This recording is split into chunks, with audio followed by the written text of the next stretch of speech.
Hi everyone, this is Luke, and in this video I'm going to show you how I remodeled my weathered and worn down deck that had rotted railings and replaced it with this more tranquil and relaxing space using Trex and a cable railing. Also, we can enjoy the creek and trees behind our house more. I first started out by power washing the deck to see what condition it was in and discovered that while the framing was in good shape, the deck boards and the railing had to go. To begin the demo, I first used a reciprocating saw to remove the railings and a wrecking bar and a hammer to remove the deck boards and the nails. We knew we wanted to extend the deck by 2 feet parallel with the house. To extend the deck frame, 2 of the existing joists were removed so that the ledger board could be extended. A new girder board, which is supported by 2 posts, was also added. New joists were attached along with a longer fascia board. Joist tape was added for weather protection. With the framing done, the next step was installing the Trex. I spent a lot of time trying to decide whether to use pressure treated lumber or Trex for the deck boards. The Trex obviously costing a lot more, but requiring less maintenance in the long run. There's also multiple different colors of Trex, which can greatly impact the overall budget of your remodel. We found that the toasted sand option, which closely matched with the beige vinyl siding on our house, turned out to be the best option for us. It's also the most economical, and is usually readily available at Lowe's, where we usually get our building supplies, and doesn't require special ordering. You install Trex by using special hidden fasteners that look like this or look like this for the end pieces.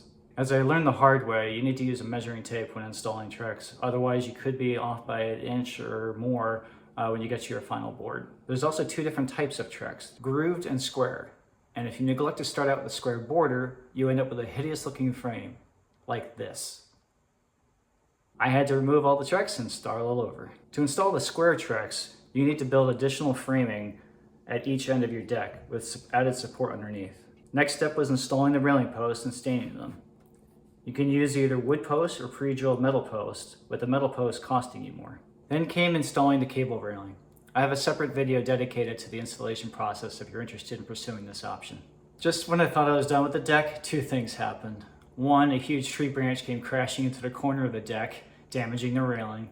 And the building inspector advised that we couldn't have more than a 4-inch gap between the top cable and the deck railing. So I had to redo everything, take apart everything, and start all over. But the deck ended up looking so much better as a result. We found the perfect table at Walker Edison that matched the oak stain that we used on the deck, and matched it with separate chairs that we found at IKEA. So that's how our deck remodel came together.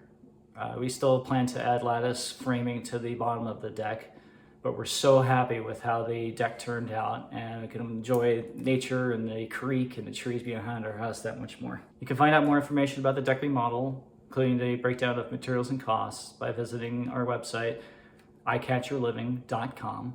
If you like this video and want to learn more about the other projects that we're working on, feel free to subscribe, and we'll look forward to seeing you next time.